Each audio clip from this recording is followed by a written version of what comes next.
all the schools that have been with us the longest do more writing now because they can, and they're not doing any double marking. Have we got to the place where we are being used instead of all writing and assessment and moderation and so on? No. Do we even suggest that's the right thing to do? Teachers, tired teachers with a lot of things to get through, to go and check and correct and find the errors in all of that marking. I think you will probably be letting feedback slip through that's not as good as perhaps what that teacher might have done if they hadn't have had something there that they could go, yeah, that would be, their first go would have been better. So I think it's definitely discernment required around giving students completely AI generated resources. And I do see increasingly on sort of message boards and things, students themselves posting things from their teacher and saying,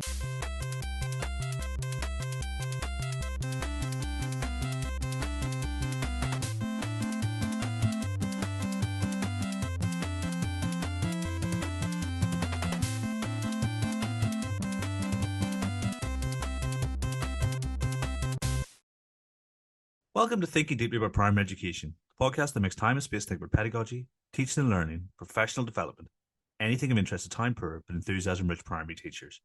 This week, I'm joined once again by Dominic Bristow and Hannah Gillott as we explore the work of Stylus, what's happened since the last time we spoke, and what to look out for in the future. Dominic and Hannah, it's lovely to see you again. How are you both? Hello. Very well, thank you. Yeah, lovely to be back.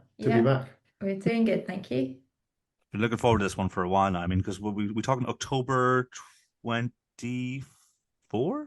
It can't have been that long ago that we did this, was it? Gosh, was it before or after? So it was the Thinking Deeply in Kent one that we were. It was around then. I can't remember if it was before or after, which puts it over 12 months, but don't know how many more. Yeah, I think it was the December because that would have been January 25. So I reckon it must have been in December. So it's been quite a while, but that gives time for things to breathe and things to develop. And very excited to see how things are going. And so what were we saying? We're saying roughly 13 to 15 months ago. You guys argue that the greatest value of artificial intelligence, and again, Dominic, that's me using the catch-all term to describe very specific things, would come from taking away the computer work so that teachers could focus on the human work. Is that happening? Shall I take that one? So I've talked to a lot of schools in the last 15 months. And I would say, by and large, the answer is yes. To give some examples, there's been some very positive, unexpected examples of this. So things like a student who took their AI-generated feedback report up to the teacher and said, this is wrong. And both the teacher and the student, I think, thought this was a great step student, very good at writing, and it picked up on a technical error. And when they looked at the feedback, they found that it was in fact correct and it had spotted a technical error. And the teacher said, to be fair, I think we all assumed that they didn't make those kind of mistakes because they're a really great writer. And it sort of changed a little bit the relationship between the teacher, the student, and the feedback, insofar as they were almost more willing to accept correction from something that was objective.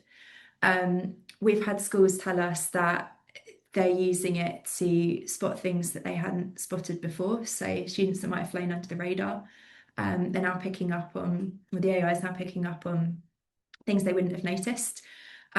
We've had schools talk to us about, knowing that they needed their writing marking to be a lot more granular, a lot more focused on technical accuracy, particularly after they'd read the writing framework, but finding it very arduous when students were writing 3 or 4 pages, and that this has been a massive help in terms of workload there. We've actually got a school that's, we've built a special sort of feedback process for them that only looks at technical, doesn't make any attempts to give purpose-specific feedback, because what they wanted was to be able to do lots and lots of writing and just keep picking up on little small things that students were getting wrong that could impact future writing, and to really put some time into improving the technical side. And the writing they've been sending in is incredible. So that's clearly working, because they're writing to a really high standard. So in that sense, absolutely. I think being, I guess, open and honest about this, I was hoping 15 months ago that we would have teachers saying, oh, it's amazing, I've got my weekends, I've got new hobbies in the evenings. A lot of us were talking about, AI gives you back your weekends, gives you back your Monday nights to just go and watch TV or whatever. Educational utopia. Exactly, yeah. That's the part that I don't think is materialized yet. I haven't met anyone yet who says, yeah, I'm skipping out of school every day at 4 p.m. thanks to AI. But I think a lot of that is, the same way that you clear your email inbox and then 10 minutes later, you've got all the replies to the emails you just sent. I think schools are very good at replacing one bit of work with another bit of work. That's a bigger question than we can necessarily answer today. So I'm hopeful that the next part of this will be asking big questions around what do teachers actually need to do. But certainly in the short term, the human kind of feedback on writing, definitely we've seen lots of examples of that. Yeah, I mean, it's interesting, isn't it? We have always said that one of the things that we wanted to do was take away the things that don't need to be teachers. Yeah. So they can do more of the things that should be, that are best done by teachers. And obviously that's all of the interactions, it's the first quality teaching and all of the insight and preparation that needs to go into that so that it's super appropriate for the class, and all the opportunities for intervention are captured and so on.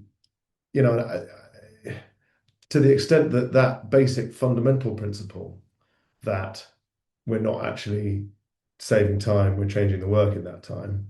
Maybe we're not even expecting this, but obviously it does mean that if that then becomes a buffer rather than a hard block of marking that needs to be done, right? Then you can adjust, hopefully, to the right work-life balance that's appropriate for that context and that professional. I mean, one of the things that's interesting about the wording of that question to me is what the computer work is changing rapidly.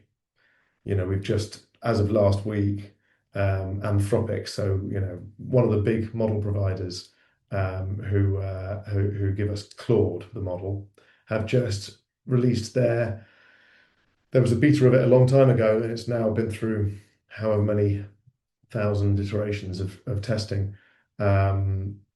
They've released their computer use functionality, which means Claude can now take over your mouse and keyboard and screen and do work, right? And so people are now, quite rightly, talking, if at this point only philosophically, but increasingly practically about, what that means for knowledge work.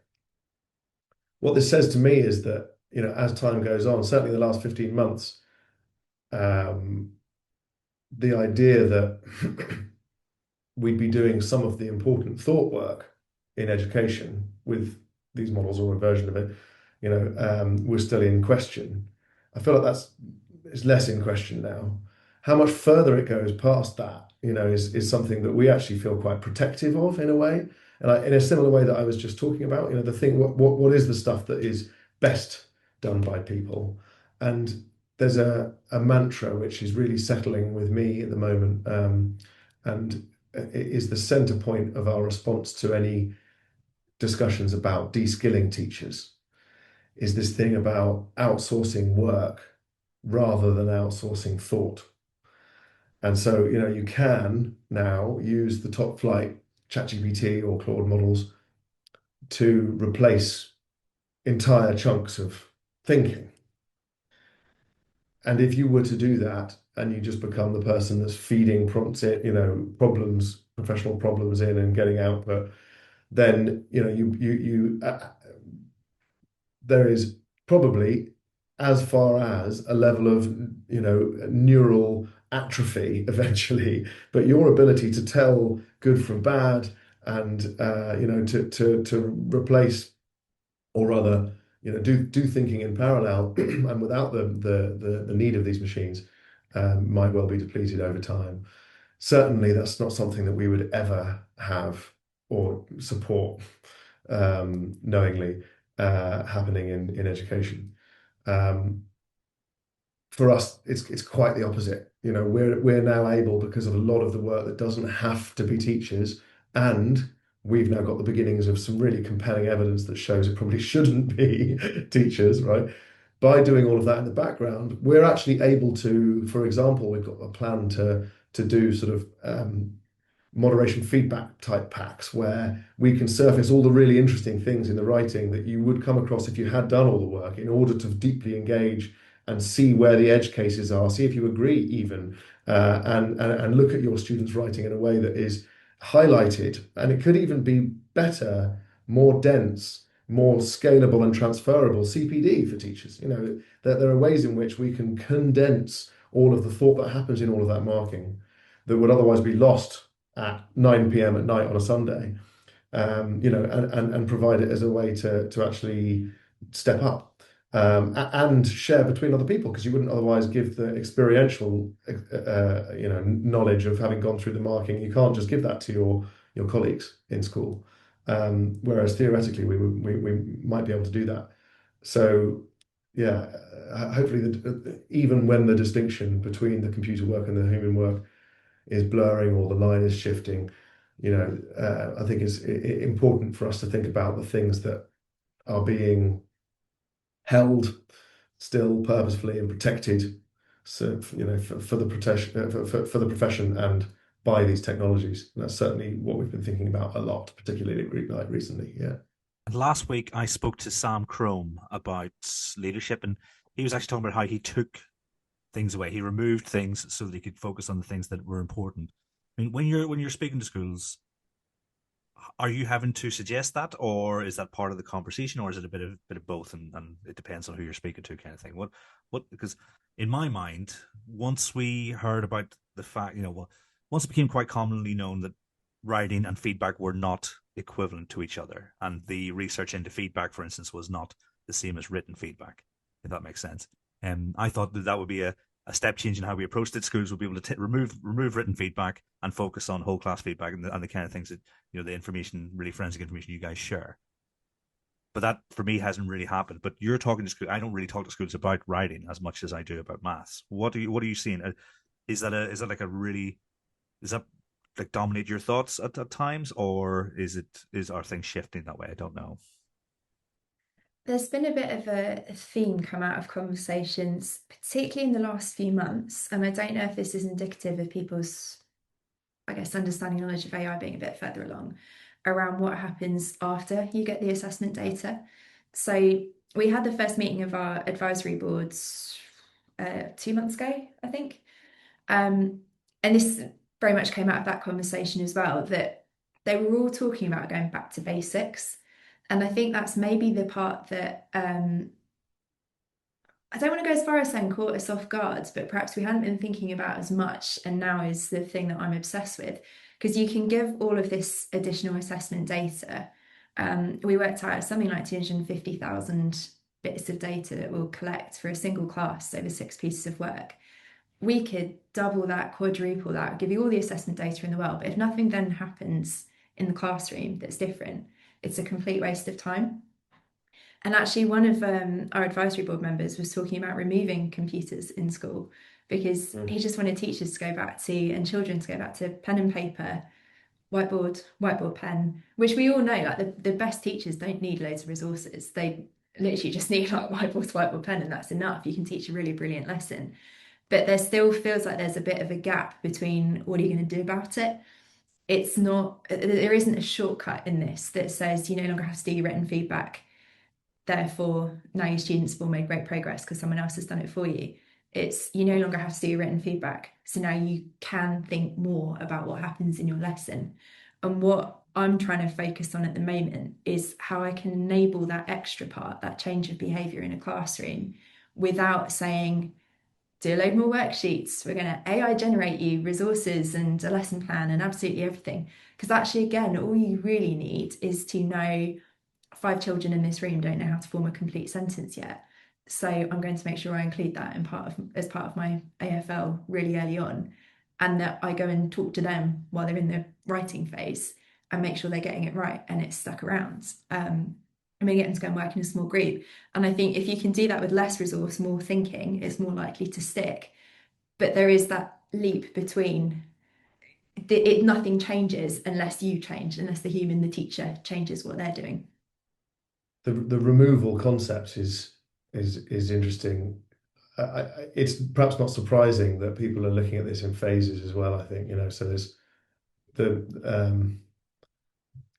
we would otherwise be saying it was sensible strategy for change management to be doing things in parallel as well. So that we do have all the schools that have been with us the longest do more writing now because they can, and they're not doing any double marking. Have we got to the place where we are being used instead of all writing and assessment and moderation and so on? No. Do we even suggest that's the right thing to do? Actually, when it comes to, for example, the Key Stage 2 writing portfolio, it's inherently framed as teacher assessment. As Hannah said earlier, we don't give a clear directive on what you should put a student forward as. All of the diagnostic points are there to point to it, probably quite clearly, but you still have to make decisions about that in order to say where the threshold is and what mostly correctly means when looking at the underlying data points and frequency and so on. Anyway, so I mean, my point is that things are happening in parallel. It's probably a sensible thing to do. You keep using a crutch until you don't need it anymore, and there is a point shortly before you stop using it entirely where you probably didn't need it, but you're still using it. And there's a similar phasing out, I think, that is happening even in the most engaged of our schools, and I think that's probably very sensible. That is happening though, which means that there's more and more confidence, in the systems and processes that are being built on top of Stylus data, for example. And I'm sure this is the case in other areas too. Certainly, confidence of leaders is increasing. That's for sure. Whether that is an urgency driven by the environment and their peers, I don't know. No one wants to be left behind. But I think people are doing what I hoped would happen, which is what I used to say: there's the right amount of confident, not over or underconfident. That does feel reasonably appropriate, right? Do you think there's a characterization? Yeah, I would say so.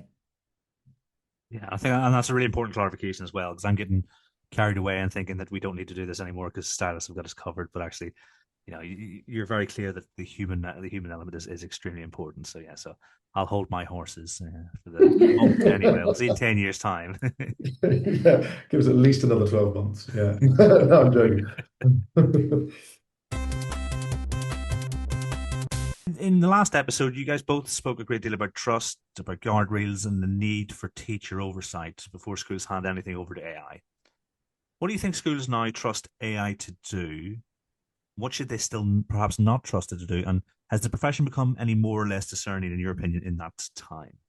The thing, whenever I always start conversations when I first meet a school or a trust by saying, what are you doing with AI at the moment? The vast majority will say admin is where we've started. And they seem to be pretty happy with that, generating reports and that kind of thing. I hear it come up all the time. I was in a governors meeting last night and ChatGPT came up about 4 times as a shortcut to, we could check this policy by doing this. We could cross-reference these 2 policies if we did this. And that bit, I think, it's what it's good at: summarising, checking, cross-referencing, all of that. Where I think there's a bit of a false economy, it sort of links into what we've just been talking about. When you completely hand over your marking to AI and you have no human oversight whatsoever, I don't know how many thousands of marking comments we've reviewed over the last 15 months. It does not get all of them correct. Some of them are wrong in a way that you could probably get away with because it's not too far off the correct answer. Some of them sometimes are really wrong. And if we hadn't checked it and fixed it, we would have been saying something to a student that they shouldn't have been receiving. It's not appropriate feedback for their work. It's not going to move them forward. And that's why we check it.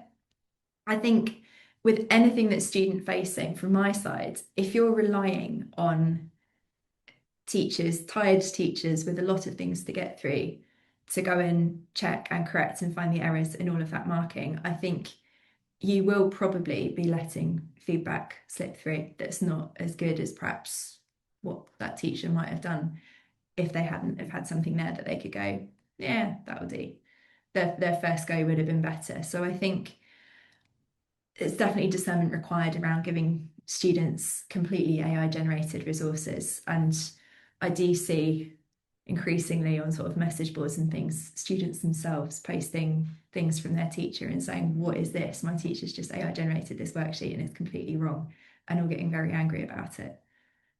The guardrails is interesting because it has to be really purposeful. In order to use appropriate guardrails, there has to be a level of intent and understanding about what you're trying to achieve in order to make it work in any way that's useful, right? So these models are called language models for a reason. And there's this concept signal, which is big in sort of information theory, but basically what we're talking about here is a form of information. Language carries signal in the same way as a radio signal carries signal.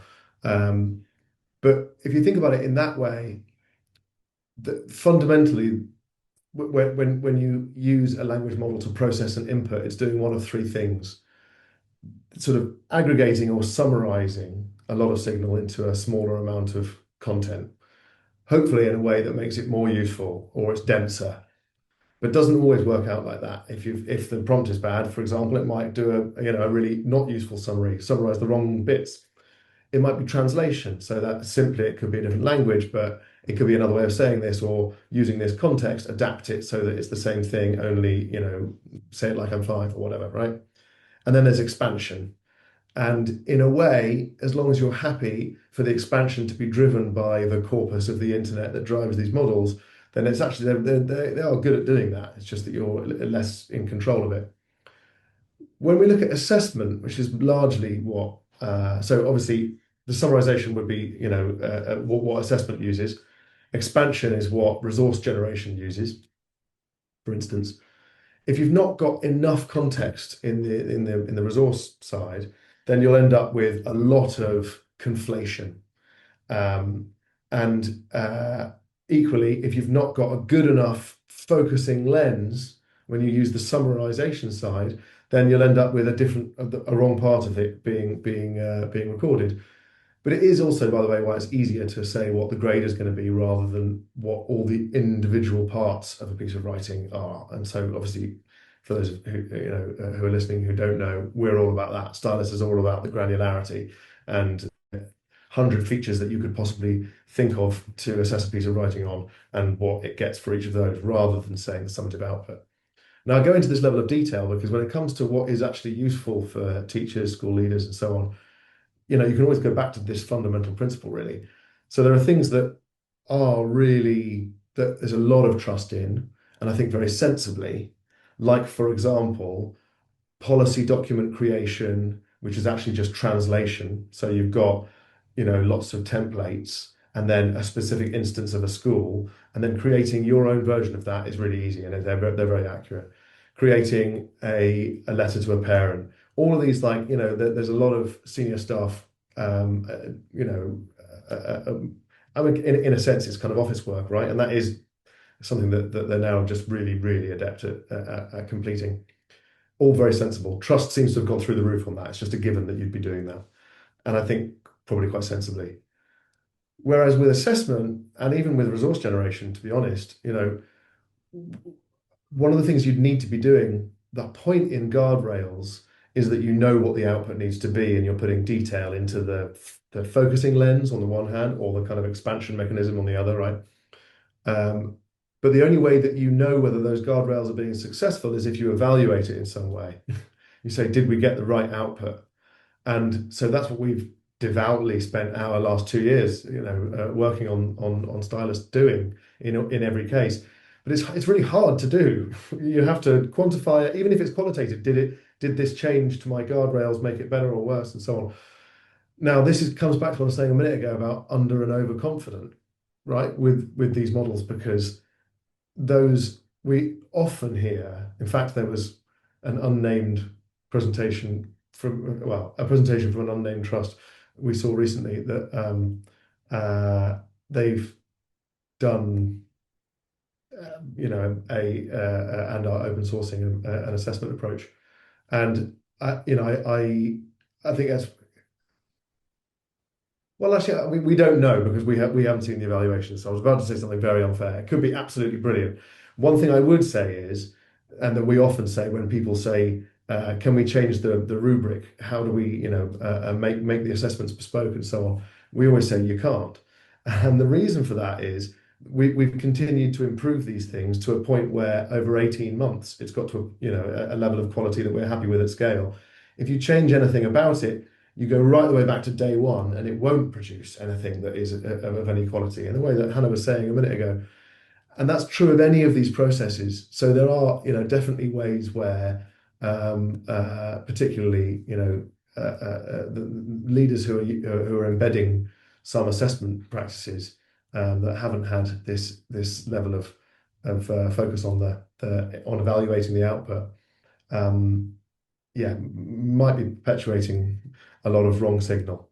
My experience, everybody thinks their sequence or their rubric is best, even though they're all doing much the same thing, and just trust the experts sometimes. But I think, like whenever I see, I've seen a few trust level documents that open about AI, and they open with, we acknowledge the overwhelming potential of artificial intelligence in education. And my first question is, well, did AI write this itself? Because I'm very confident about the quality. But I mean, it sounds like there's actually a lot of thought going on, and I think on a departmental level, there's certainly a lot of thought about that trust. And even over the last 12 months, we've seen a real shift, quite a positive shift towards oversecurity. Maybe, Dominic, we discussed how you guys were both in favor and ahead of that, because that aligned with your sort of outlook on things. So I think that makes total sense. There was an example from this morning, actually, of a school that got in touch with our support team because they'd had a year 4 child get a bit upset because they thought their name was going to be given to AI when they got our feedback. And the answer to that is, on one level, very straightforward, because we use codes for exactly that reason. We anonymize all the work before it's sent off for marking. So we can email straight back and say, you can reassure them their name will not be shared with AI. But it sparked this bigger conversation about, how do we talk to children about this? Because it's all very well saying to teachers, like, you can trust it here and you can't trust it there. But if you're a child growing up in this world where you're never quite sure what's real and what's not, and maybe there's an AI generated version of your teacher giving advice that might not be quite the same as what your real teacher would say, and you get a little bit of that sense of the uncanny. How do you navigate that? And what we've decided is we're going to write a letter to children. We're going to draft a letter that explains, like, hi, we're Stylus. This is how it works. We already have very strict guardrails in place for the feedback itself. It says the AI is not allowed to pretend to be human. So if there's even a sniff of, I really liked it when, what went well, that's removed straight away, because we do not want to give that impression. But we're thinking, we want to explain to children the AI is here to mark the things that can be spotted in writing that you could improve. Your teacher is the one who will tell you if they enjoyed it.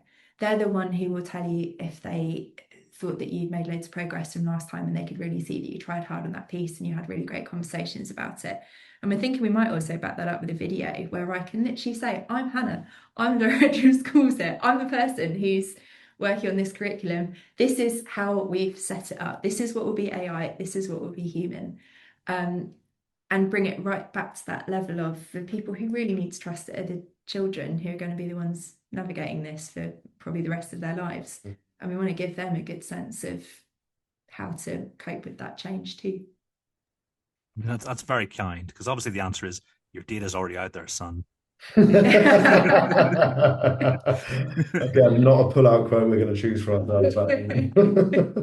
what you should do is you should use an artificial intelligent agent to do that "I'm the human and we're here to support you" thing, to see if anyone notices. You are safe. We are Stylus.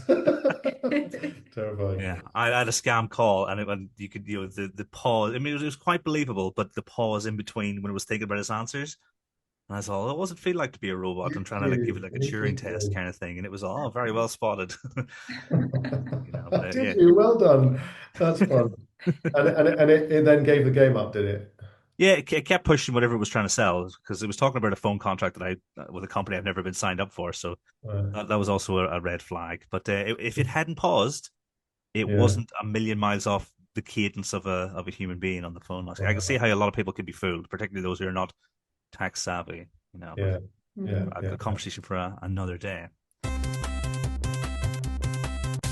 So when we chatted, Dominic, you predicted that we'd move from AI as a tool towards AI as a service, and that there were some genuinely superhuman capabilities starting to emerge. I think you described it as the next big step change. Which of those predictions do you think look accurate, which might have been a bit premature, and what has surprised you most about the direction of travel? Yeah, awesome question. Because it's obviously been very difficult to predict. I will start off by saying that so the service not a tool thing, I wrote a blog post about, a year, or at least a year ago. It was either shortly after we spoke or maybe even before. That was definitely our direction of travel. We knew that we wanted to take things completely away from teachers and make something good enough that you could do that with.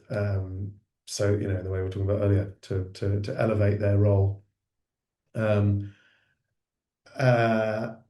That's now become a thing. So selling the work, not the software, is these blogs are now 10 a penny. So I guess you could say that has played out. And it's this Claude computer use release is definitely nail on the coffin. It's a very negative metaphor, and I'm not sure is wholly appropriate, but certainly shows where we are now with that. I think the other thing that I used to say quite a lot was about interfaces receding and us having more natural interactions. I think that's definitely happening. You hear people. I heard a younger chap on the tube just the other day, clearly talking to an AI model, because he said, no, I meant something or other, and then he was reading the output, and then instead of typing, he's just doing voice memos. I think that's going to continue, certainly if OpenAI and the Johnny Ive from Apple, their collaboration has anything to do with it. I think it's going to be lots of cameras and microphones. Again, big conversation for another day. What hasn't happened? So the superhuman stuff that we have had in sight, on the one hand, we've got models doing novel maths now. This is a place where, if you think about it in extending the ability of humans in certain areas, there is maths that hadn't been at least proven. Certainly, there are essentially novel findings that these models are now capable of. And you've got, again, the current flagship Claude model, Opus 4.6, is able to do a task that was a human's 16 hours, 2 full working days, densely on a particular task.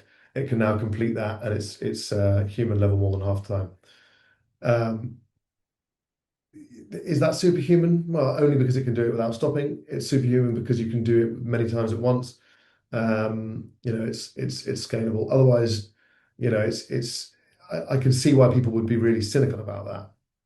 What we were talking about was, for instance, being able to synthesize some educational insight about all of the writing that a student has ever done, and say something there that is, the long context window of these models is superhuman. We can't do that.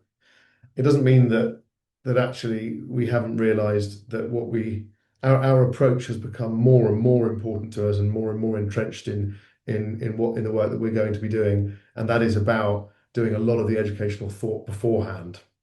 And so those insights, though potentially very powerful, are not necessarily at a point where they are superhuman yet. But I think it's a good argument to say that is an area where it's gonna happen. We can't have all that information in our heads at once. And we're very biased and terrible. We've got terrible memories when it comes to aggregating data, generally, brains. But the things that are superhuman come from a similar area. We're doing work now internally at Stylus using a knowledge graph. So this is a kind of map of all of our business intelligence on the one hand, but product requirements on the other, and things we know about the market and about education. A lot of educational theory sits in there as well. It's all interlinked. And we now have internal services that can surface truly disparate but intimately related actually points when we're discussing something with these models, which for us is definitely superhuman. We don't. Although you would be able to make those links, you can't do them all at once, and you can't know about every area of the business. So it's a similar idea there. Educationally, I think it's just about scale right now. So, it's the fact that we can, when you get the thinking decision, as we have in some cases in the Stylus service, an individual decision about whether or not this sentence is correctly producing evidence of comma after a fronted adverbial, or it's an error. When you've got that to a point where it is performing better than a person at scale, and because they're tired and everything else, you can therefore do it at scale, any scale, any number of students, any number of pieces of writing, any number of sentences. And that in itself is sort of superhuman. But we're certainly not in, there has been a turn. The models are getting better quicker. That's definitely happening. So, I think the world's about to get weird.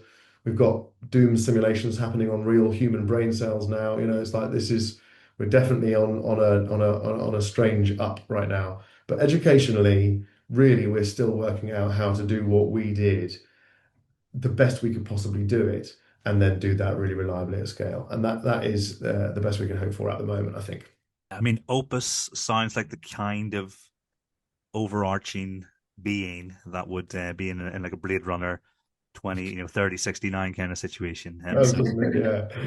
they've got this nice old Claude. Yeah, it's a nice cuddly name, but watch out. Yeah. Opus 1.6. Yeah. Exactly. What was I going to say? Yeah, I mean, I'm quite glad that's the case, because I think Mm, there are certainly lots of industries where even if the tools aren't there, they're already replacing humans mm, with probably detrimental effects. Like, I don't know if you know how much marketing you receive from companies, but like the amount of similarity in the copy that I receive mm. is it's really detrimental to the opportunity of those businesses ever working with me. And so I've certainly seen on like forums and things, people talking about how they lost their job in various sectors because people have made the jump, even if it's not ready. So I'm long way of saying I'm glad education is taking its time. I'm glad there's that thought being put into it, because imagine if we threw the baby and the bathwater out, and then what it's not going to be easy to replace, is it? Well, you're talking about direction of travel. I've got another small point to make, which is a bit more soapboxy, so you'll have to forgive me. But I actually think that education will rise in prominence and importance. And hopefully we'll have a gravity and a gravitas for better thinking, more thinking. We've got a very changing world. A lot of what is currently in our, I know, just before the curriculum reviews is terrible timing, because actually I think there's a lot that we're going to have to adapt to in order to make sure that we've got students, reaching destinations in the way that we intend to at each stage of their education, which are valuable to them, given that the world of work is going to change dramatically and we don't even know how to prepare them for it, right? There's going to be a lot of that, I think, of adaptation that needs to happen. But, so the government have talked about this AI tutor for all thing. And that is one of the manifestations that you would be able to point at as being a replacement of teachers, right? Effectively, and that's not the way they're looking at it, in fairness, at all. However, an AI tutor for all feels like something which, I mean, to me, that feels like rather, in danger of exacerbating a gap that it's trying to close rather than the opposite. Students generally who were able to work independently anyway are likely to work best with these new AI tutors. The level of engagement that you get might move that threshold a bit, but there's still going to be a huge number of kids that aren't engaging with a textbook in the same way as they, don't engage with work on their own, and probably will not be engaging with an AI tutor. But they would work for a person, the right person. And I think that's a really powerful and valuable thing for us to hold on to as things start getting weird. For me, that is the direction of travel. Hopefully, it's going to be, teaching will become more prestigious and maybe even hard to get into, rather than at the moment, hard to keep people in. That'd be the dream. You're both very clear that schools should start with the problem and not the technology, which makes total sense. And the leaders should be wary of gimmicks, repackaged LLMs, and products built with deep educational understanding. How have you seen this bear out in schools so far? So I've had a couple of very reassuring direct examples of this recently. So there's been a couple of meetings actually that I can think of where at the beginning we've talked about what they're looking for, what they want from AI assessment, and they've described it. And I've said, I don't think that's us, actually. I can show you what we do, but I don't think that's us. And when we've got to the end of the meeting, we've agreed, no, this isn't what you're after. And we've left it there. And I'm almost very relieved when that happens, because the last thing you want is to be trying to shoehorn a service in that's not actually going to meet what they're after. So I think it's great that plenty of schools and trusts now are going into these conversations with a really clear idea of the outcome that they want. And another great example is with a strategic lead for quite a big group of schools. And I said to him, what's your AI strategy? And he said, well, we don't have one. AI is not a strategy in and of itself. It's a way of facilitating, speeding up other strategies. Like, we've got things that we want to achieve in our schools, and we look at where AI might support them. It's not a thing that happens in its own separate swim lane, which is brilliant. That's exactly the kind of thing that we're talking about. I think we're obviously focusing on formative feedback because we think formative feedback is the most important thing. If you had a choice as a teacher between, would you rather know what grade these students have or what skills they can and can't do, I hope every teacher would say the latter, because you can't do anything with the grade. How's that going to help you teach the next lesson? It's far too broad. But I think sometimes we're still operating from a position of, this is how it's always been done. You mark some books, you get some feedback, you put some assessment data onto the system, you get your predictions, you report that to governors. And I mentioned I was in a governors meeting last night. We get those predictions, and I need to know the percentage of students that are going to get to expected standard so we can ask the right questions and support the school in the right way. But the flip side of that is when your whole AI strategy is built around making it easier to do the things that you've always done in the way that you've always done them, but maybe a little bit quicker, you're almost missing the point that actually we're in a place now where you don't need to do things the way that you've always done them.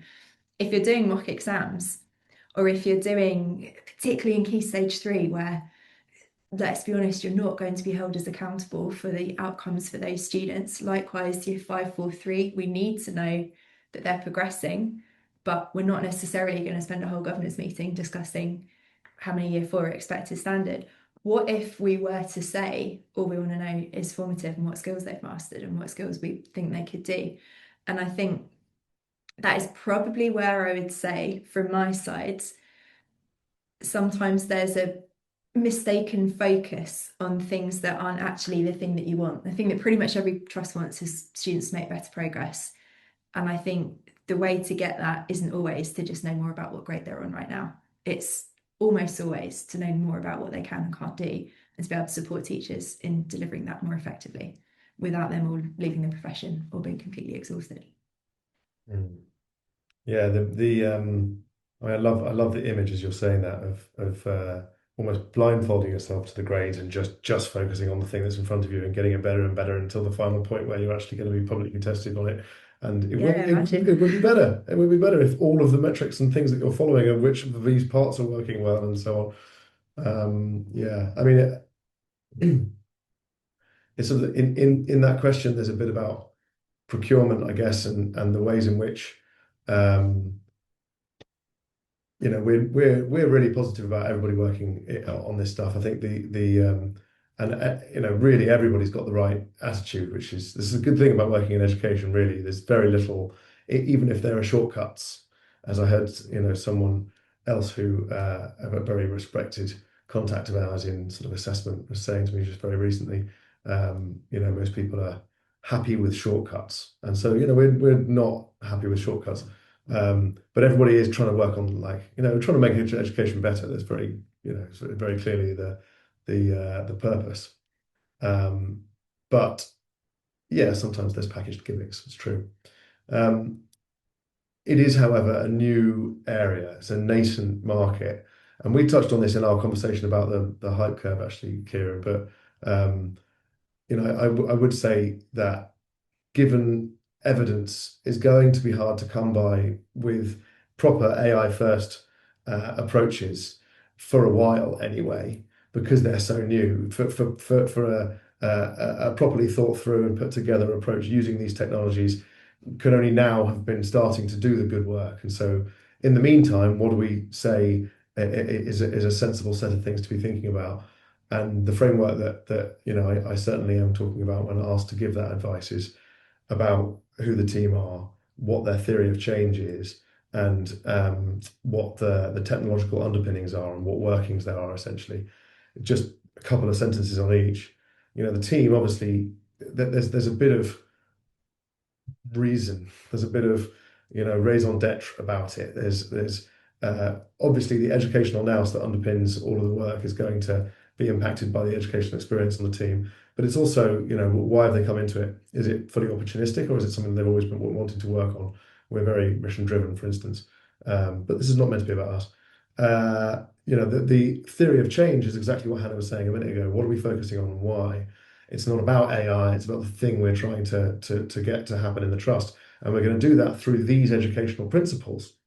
If these can be enabled by the AI, then that's something else. And so obviously when we're looking at this new environment and lots of opportunities, to what extent is there a very clear and well documented and well evidenced link through to pedagogical engine, that's actually going to make the impact happen in reality? And then lastly, the workings. I mean, my favorite line here is, if people aren't showing their workings, they probably haven't got any. And there's definitely truth to that. There are ways in which you can do that deep work, both technologically and educationally together. And I think you have to in our space. They are two halves of the same thing. And when you apply essentially broad stroke thinking, then that'll be reflected in the output. So be wary. Something that's occurred to me as you've been saying that is I don't know if I would use the right words, but we had a conversation with a group yesterday about setting up a pilot, and they said, we're going to choose our most enthusiastic, most positive schools and teachers for you to work with, because then we'll know, like, get it up and running there, they'll champion it, they'll make sure that any barriers are surfaced, we can overcome them. And there's really good reasoning behind why you would do that. And then you had a conversation yesterday, Tom, about a pilot, and it was almost the opposite. We're going to find the toughest schools where it's going to be the hardest to get off the ground, because if you can make it work there, then it's going to work anywhere. And although they're completely opposite ways of approaching it, they're both completely valid, because in both cases, it's understanding, like, what do you want to get from testing this out? Exactly. Do you want to know if it works and everyone's really on board, so you can then focus on the change management? Yeah. Or is it can work anywhere, therefore it's going to work everywhere? It's really funny. Stuart and I always say, well, we'll give us your most difficult, most challenging class. We'll teach them and we'll see what the outcome is. But so maybe there's maybe we should consider pushing for a range of different classes in future. But what's really evident is the amount of thought that actually needs to go into this kind of thing. There are no, we quite often talk about the hypotenuse across the grass, don't we? But that's just not possible. And what you guys are describing is, when you've gone to the lengths that you're suggesting, the schools you're working with and that you guys have gone to, you can get a lot from these emerging tools and technologies. But I suppose the risk is always, if you don't do that thinking and you do try and, like Dominic, find those shortcuts, then perhaps you might be found wanting. But so I suppose it's watch this space, and I'll see you guys in August 27 for the next follow-up, where you get equally specific questions about things you said over a year ago. but the progress is now increasing so much that we're going to have these closer and closer together as time goes on. Otherwise, it's not fair. That'll be too much to say in 18 months. Do we get to the point where actually we're having the one about that's before? Yeah, exactly. breaking the time barrier or whatever. It's sort of, yeah. Hopefully we can get a model to show that in 4 dimensions for us. Opus 4.7 maybe. Yeah. Fantastic. Well, as always, it's been an absolute pleasure. All I have to do is say thank you very much for joining me. Thanks so much, Kieran, and all the best for now. And everyone at home, until next time, thanks for listening.